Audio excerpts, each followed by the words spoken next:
Today, I'm going to be talking to you about how Densify can support your existing public cloud automation infrastructure. Now, if you don't already have one in place, then what I'm going to show today can be completely implemented in your environment. Our technology in this area follows established best practices in industry and is therefore easily adaptable to different environments. By design, the solution is non-abrasive to existing processes such as change management, deployment, etc. The installation process is completely automated, and most customers find that they're up and running within a few hours. This technology can be used to not only automate right sizing and right family recommendations, but also other use cases such as automatic tag alignment, temporary shutdown of unused infrastructure, and others. I'm going to start here with one slide to provide an overview of the framework, and then we'll take a quick look at a demo. There are several components that make up this framework, from the source environment to Densify to a ticketing system, and finally the implementation technologies. Let's go through each of these items. So we start here with data collection. Densify pulls raw workload statistics. We analyze these raw stats using advanced machine learning algorithms to produce high quality, actionable answers. Now, before any change can be effected, we must first acquire an approval for that change. We do this through a ticketing system integration. Folks that would need to approve these recommendations can achieve full visibility into that recommendation through the ticketing system, as well as provide their feedback and approval in that same ticketing system. This approach ensures that existing processes are not impacted. For the purposes of this demo, we will approve recommendations directly within the Densify console. According to best practices, recommendations should be stored inside a centralized system of record, where they can be referenced, queried, or audited. And for the purposes of today's demonstration, we will use AWS Parameter Store. In any practical environment, we expect to find a mix of different implementation technologies.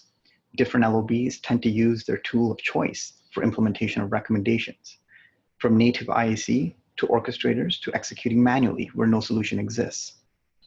Densify will support any mix of technologies. For example, if IACs are being leveraged, these technologies can natively reference Parameter Store or any other centralized system of record to provide updated input parameters to those technology templates. If the LOB is leveraging orchestrators like an Ansible or a Puppet or Chef, these tools can immediately be triggered automatically through Parameter Store to implement the change that's needed.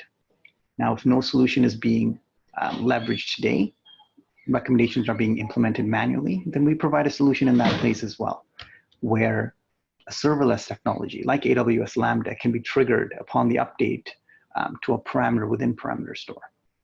Now, this can be scheduled to execute immediately or at a predefined date and time, i.e. within a maintenance window. In parallel to this entire process, we provide complete visibility at multiple organizational levels to the optimization of your infrastructure over time. Now, with that said, let's take a look at a quick demonstration. I have a few elements here on my screen that we're going to take a look at before the demonstration starts. We have the Densify console listing out 4 different recommendations for 4 different EC2 instances. We have an AWS environment where the same 4 EC2 instances exist. They're currently in the running state. We have the CloudFormation console that was leveraged to deploy those 4 instances. The resource allocations for those 4 instances are being controlled through this template, this demo/instances template. We also have Parameter Store in the mix that's currently holding the insight, the updated insights, i.e. in this particular case, instance type and size for each instance. So for example, for the 202 instance, we know that the current size is set to M4 large. Okay. Now the AWS CloudFormation stack is currently referencing Parameter Store to get the updated values for these instances. In any normal environment, if a DevOps team wanted to institute a change to any of these resources, they would first go to the CloudFormation stack. They would implement the change through source, i.e. the template itself, or update the input parameters to that template. They would then proceed to issue an update stack where they just go next, next, next, and they would hit update stack. Now, in this particular case, AWS has come back and informed us that no updates are to be performed. because nothing has changed in the source input or the stack code. For this demonstration, we go back to the Densify console, where we can review the recommendation and we can decide to approve that recommendation. So approvals can be provided directly within the console itself. In this particular case, if we decide to approve this particular recommendation, then we can hit the approve button.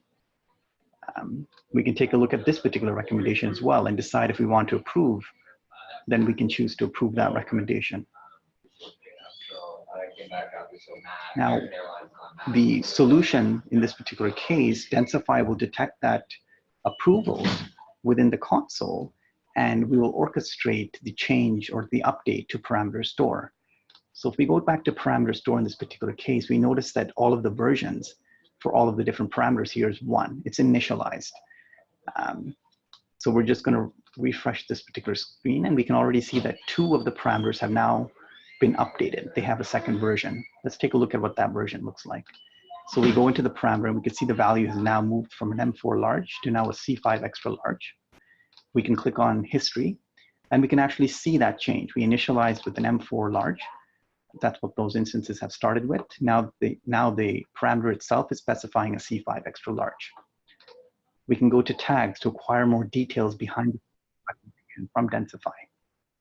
Now, the updating of parameter store does nothing to the instances themselves. You can see that instance is still running as an M4 large today. We can refresh the screen and note that it's still running as an M4 large. The update will only be affected upon a CloudFormation stack update. So in this case, we go back to CloudFormation.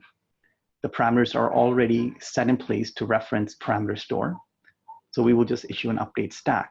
We'll go next, next, next, and we'll hit update stack.